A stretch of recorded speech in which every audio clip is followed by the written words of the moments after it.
So now I want to talk to you about this little beauty. This is also something else that you'll find inside your set. This is the Dracula book test. And what's so great about this, if you look at it, you can literally see that every page is different all the way through. You can see all the words changing. If we were to go to this page, you can see that this page would be different. Every single page is different, basically. And of course, it's not. If you were to flick it this way, look at the first word on each page. Opportunity, gentleman, opportunity, gentleman, opportunity, gentleman, opportunity, gentleman. The same pages are repeated over and over again. So if you wanted to show this book completely fair, you'd have the cover face up and you can see every page is different. Well, the way that I'd sort of do this, because I do the corners. So if you look at those corners, you can see that it's the same. Yeah. Whereas if I lean it this way, and I hold my finger over that, and I tend to just do this. So I let them see. I just go, look, if we were to stop here, and I turn this cover sort of towards them. Yeah. So that it's at an angle. So this would be the participant, so it'd be like this. So if you're looking at that, I could stop and I could point out, you know, if you went for this page, you see chapter 17. They're all different, every single page, and nobody's examining them that much anyway. If you just turned, if I turned to you now and you'd never seen this before, and I said, look, every single one of these pages is different. You don't need to. You're not going to see because nobody's studying it. No. You know. And if you say that, people take you at your word. You say, please feel free to just turn to a page, check. Yeah, yeah. And nobody ever does. No, I'm all right. You know. Yeah, and even if they do, they're not going to see it. No, the heck. That's the thing, you know. So your book will look slightly different to this. I mean, ours has travelled Miami. It's been used in Miami. It's been bashed about in suitcases. It's travelled all the way over to Buenos Aires. It's been to Taiwan. It's been over to Milan. Now here we are in sunny Manchester. Sunny Manchester, yeah. And it's been everywhere. And there's a reason that I wanted to point this out, is that the more battered this book gets, the better it looks. Don't think for a second that in its pristine quality inside the case is how you want it to stay. Yeah. You want it to be battered. You want it to be beaten. You want it to be riffled, bent and creased. You want it to look red. Yeah, because that's it. It looks like it's been read a load of different times. Now, one little subtlety that I'm going to share with you that I think you'll find amazing, that I really love, you can either choose to buy these or I don't. I go into a pound shop and I buy 3 books for £1. Okay, so what I do is I then buy ones that have a sticker on the front, and I peel the sticker off very gently and I stick it on this book. So it says 3 for £1. And now you can see the pound shop brand on it. It's just a tiny little convincer, but when you pull this book out and they recognise the brand and they see the little pound shop sticker on the front of it. So good. It's just a tiny little subtlety, but it just sort of sells that this has come from a pound shop. You know, it's a cheap book that you just picked up. It's small, that's why you carry it with you, and that's it. It's a very tiny little thing. But what you can do is you can apply something called equivocate. So you bring the other 2 books from the pound shop and you say, these are the 3 books that I bought from the pound shop. Now what I'm going to do is I'm going to bring in 3 regular objects so I can show you what this will look like. I'm going to use keys and I'm going to use an ESP card, right? And I'm going to show you how I bring this into play. Pretend though that these are 3 different books. So we have Dracula by Bram Stoker, we have The Keys to the World by Duane Williams, and we have the Psychic Symphony by Peter Turner. These are just 3 random titles I'm making up. So what I want you to do is just put your hand on top of 2 of these for me.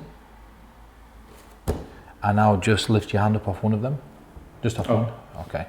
So wait a second, let's wait a minute. Is this rolling as well? Yeah. So I'll show you what this looks like to get down to the book. So we've got these 3 books. We've got Dracula by Bram Stoker. We have The Keys to the World by Duane Williams and The Psychic Symphony by Peter Turner. 3 books that I just made up. We're, by process of elimination, going to choose 1 book. So just put your hand on top of 2 of them. Good. So that's gone. Now lift your hand up off one of them. This is the one that you want to use. Are you sure? Mm-hmm. Right. It's a very, very bad equivocate. In fact, let me change that again. Let me change, because that was shit. That's the worst case scenario. Wait a minute. So you ready? Yeah? So What What if you did like? No, I know what I'm going put to your hand on do. those No, two? I'm going to show them the same tombola from the Seven of Hearts. Okay. Oh yeah. So let's pretend that these are three different books. We have Bram Stoker's Dracula, we have The Keys to the World by Dwayne Williams, and The Psychic Symphony by Peter Turner. Of course, these are keys and this is an ESP card, but we're pretending these are the three books that you bought from the pound shop and put the sticker on this one. So you say, now this is by process of elimination. What I want you to do for me is just put your hand on top of two of them. Okay, so we get rid of these. Let go. We're going to make a choice. Whichever one we end up on is the one that we're going to use. So just keep changing your mind between Dracula and the Psychic Symphony. Just keep changing, keep changing, keep changing, keep changing. Stop. Now 1 second later, your choice would have been different, right? In fact, if you were to change one more time, where would you be? Dracula. And that's a fair choice. Yeah. So we'll be using Dracula, right? Yeah. It's the same principle we talked about in the Seven Hearts Force. You just get down to two and you do this. What happens if, though, you put your hand on these two? So let me show you what that looks like. This is by process of elimination. So just put your hand on top of two of them, okay? So you've decided you wanted to eliminate those two, leaving this, Yeah. right? Yeah. If, however, they decide to put their hand on these two, so watch what happens. Wait a second. So this is by process of elimination. That's the key line. This is by process of elimination. Put your hand on two of them, so we'll get rid of this one. Now we're going to make a choice of these two. So keep changing your mind between the two of them, and whichever one we end up on is the one we'll use. I'm stating that specifically. Now you do the tombola thing again, so just keep changing your mind between the keys and Dracula, keep changing, stop. If you were to change one more time, where would you be? Keys. And you really could have done that one beat later, but that tells us you stopped and your choice was what? Dracula. So that's what we'll use, Dracula, right? Yeah. You know, it's just a simple way to rope this in using the thing we talked about with the Seven of Hearts, Yeah. right? So they're out of the way. This has brought this book into play. Had you used one of those books, this would have been entirely different. There's thousands of words in each of these books. In fact, take a look at this book. Go through it. Make sure all the pages are different. Have a look at what you could have been looking at. Have a look for me. Yeah. Good. This one's the same. Look, all the pages are different. Because they've examined that one so freely now, the heat's off of this one. Yeah. Tiny little subtlety, but introduce two books into play and you have an instant success. And I really think that even now we're over explaining, because as you can see from performances and stuff, people don't care. It's a book to them. Listen, just to say, this is no word of a joke. You saw what I did in that Thai place in Miami. I just put the book on the shelf, like it were one of their books. I saw the books and I said, wait till she went into the back, and I'm like, right, I'm going to put this on the shelf. Yeah. And then I just forced the book the same way I've just done this, brought it down, and you saw the reactions. Yeah. The reaction's insane from something so simple. So now to get them to pick a word, it's really easy. Remember, if you're not using two, you don't have to use the other two books on the sticker. You can just use it like this. You don't have to sneak it into a place. You can literally do a few other things and say, oh, you know, I brought this book, I'd like to try something with this now. So we've done the ESP cards, which is 1 in 5 times 4 times 3, so on and so forth. We've done the playing cards, which is 1 in 52. We're now going to move on to something that's 1 in thousands. Every single page inside this book, as you can see, is unique. As a different part of the Bram Stoker Dracula story, and you're going to select just one word from those thousands of words, and I'm going to see if I can read you. So let's do this. What you're going to do is this. You're going to take the book like this. You're going to turn it face down. You're going to open it up, and you're going to look down, and whatever the first word is on that page, remember. Do you understand? So you lift it up like this, you look down like this, and you remember the first word. So you ready? Take that, keep it face down, lift it up anywhere you want. Whatever the first word is here, remember, close the book, put the book over there. That's it.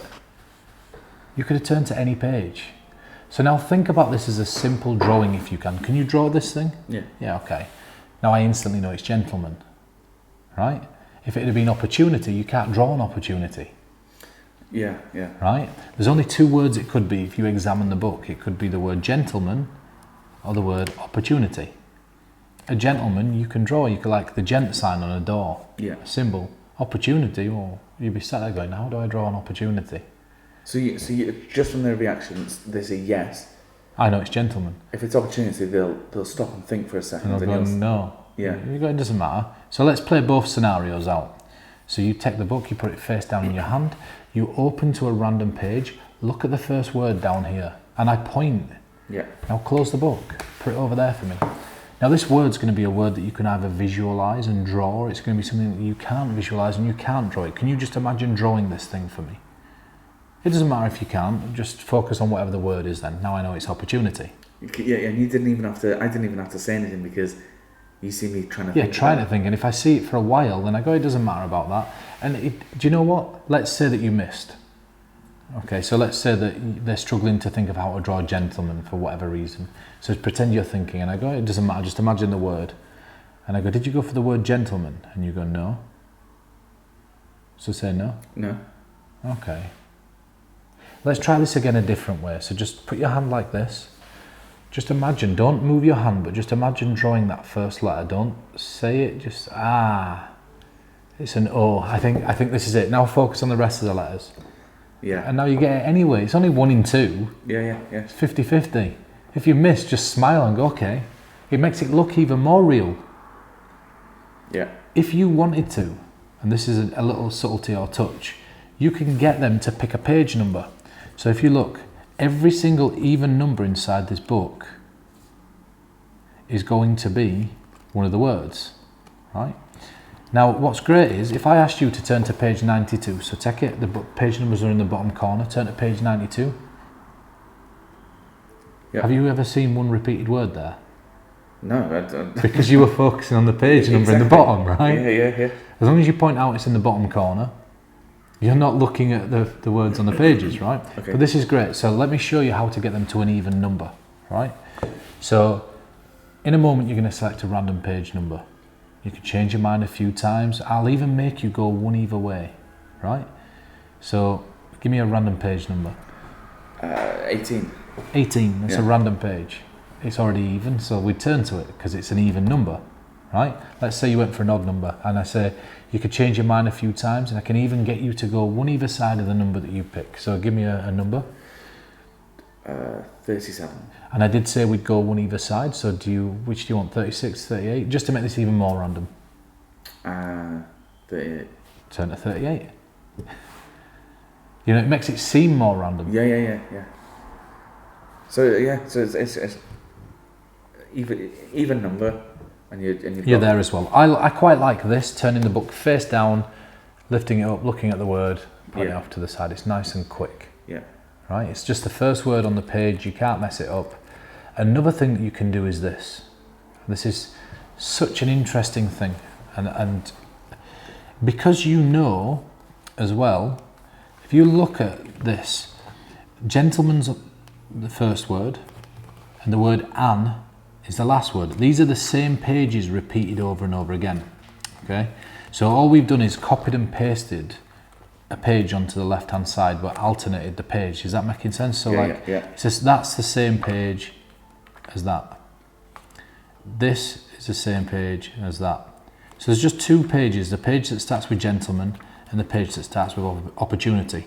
Now the more you get into this, the more you start to learn about reading somebody. When you get a little bit more comfortable, learn this page.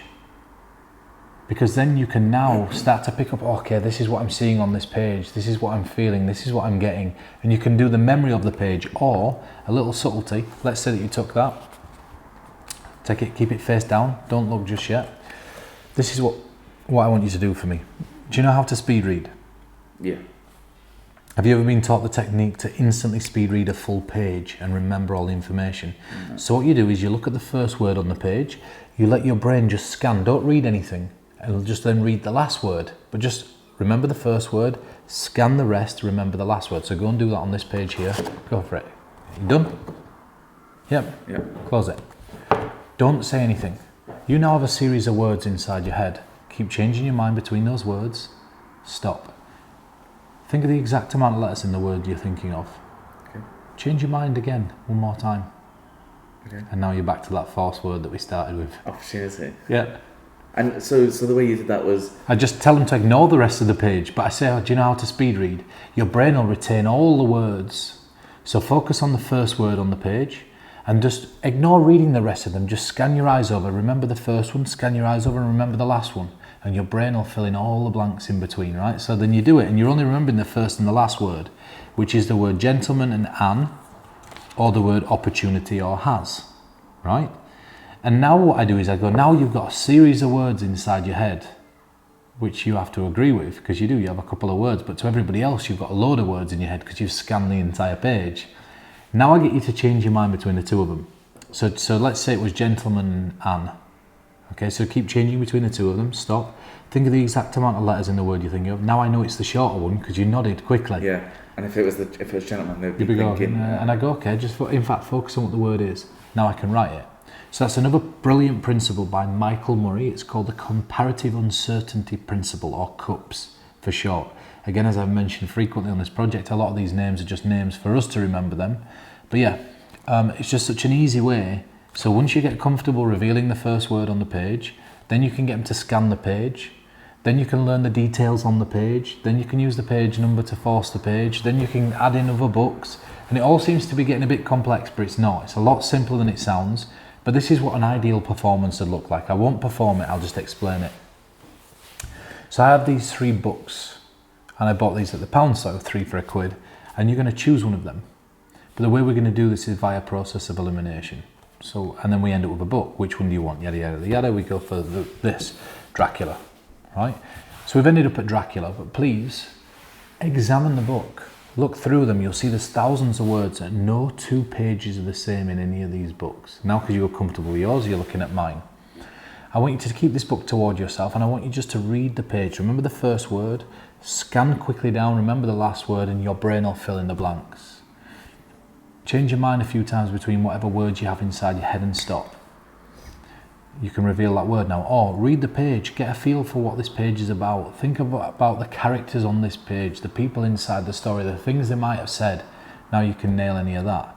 Super clean, super elegant, super easy, but you don't have to think about it. Yeah. And that's what's important with this stuff. So ask me some questions. So one thing, and it's probably the way, because obviously this is a new project. This is definitely something I'm going to be carrying with me. Because it's, 1 in thousands is such a impossibility. One thing that I would definitely be doing is, remembering stuff about the page, maybe a few lines so you could start reading out, especially if they say a page number and you're like, okay, let me just try and remember, blah, blah, blah. You can go through that. But I would remember the first word on every line. So then you've only got a handful of words. And then you can get them to stop on a page number, and then which line do you want to go with? So say they say the 13th line, you know that word. Just think of the first word on that line. Do you know what I mean? Yes. Well, what you can actually do is, instead of trying to remember them all, you can use what's called a cheat sheet. Okay. And so you take one of those blank billets that we provided with you inside the box, and you write the number 1, 2, count how many lines there are on this page, and write out a series of lines down the cheat sheet. Okay. Turn it, portrait instead of horizontal. So you've wrote a series of line numbers, and next to each one, just write the word. And now when you've got your blank stack, you show your blank casually, just put it to the back. Now you can see your cheat sheet, and you say, okay, what line number do you want? 17. All right.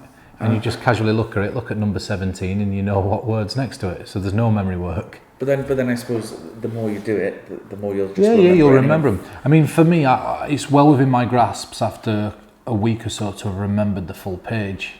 Wow. So what I could do is I could reel off word for word and I say, you've turned to a page, now I'm going to try to see this page through your eyes. Oh, I love that. So you start to read and I'm going to tell you, and then you get to the bottom, and then if you remember and you say, and then you stop there and you close the book because you've finished correct, and they say yes, and they put the book down, and that's it. That's so good. So there's so much you can do with this. It's so versatile, and what I love is for you to take a bit of time, because this is a routine where I think you're going to be the most creative. There's so many different ways to present it. There's so many different ways to perform it. I think it's such an easy thing, and I think what you guys at home are going to do is you're going to walk away from this, and this is the one where I think you should start creating your own routines from. Yeah. Because, like I say, you could do so much. You can also use a one ahead with this. We talked about it earlier on in the project. You can force a word here. So let's say you misread somebody's word from the wallet. Bring your book out. Let them choose one. Use the one ahead that we talked about to nail both. That's brilliant. You know, you can jump into this. You can also, this is a good thing, get them to turn to any page they want. Remember the first word on each of those pages. And now you can use a one ahead to guess what's on the right hand page as well. Oh, yeah. You know? Yeah. What you can do is get them to stop and you say, turn the page once. Remember the first word on the left hand page there, and you can nail both of these words, opportunity and gentleman. Oh, wow. You know? There's so much you can do, and this is the bit where I want you to experiment, and there's not very much on this project that we've left unturned, but there's a reason that I wanted to go through some of the things inside this book with you and then purposefully leave some back, because this is where you're going to grow as a mentalist. This is where you're going to grow as a performer. This is where you're going to grow as a creator and an inventor, because you can experiment with this book and just do it how you feel, and you'll come up with your own ideas and your own routines, and all of a sudden, you know, you'll find something that just clicks. Yeah. And you'll be doing it different to how we do it. And your character, you'll learn your character from that, from exploring. You know, and the way that I sort of look at it is rather romantically, but when I were a kid, I used to go down to, we used to have these fields at the side of the house. So I lived in a textiles village, and there was this field that was so vast. And me and my brother used to spend every week when we would go to my auntie's house discovering a new bit. So we'd go down, we'll try build a den here this week, and we'd stay in the den, we'd buy our little lucky bags, and we'd go down. Then the next week we found these bomb shelters. We'd climb in and have a look around, see what people had left from the 1920s. You know, people had gone in there for cigarettes and to see what they'd left behind. Then we'd go into the woods and we'd find things in the woods, and there was so much to discover.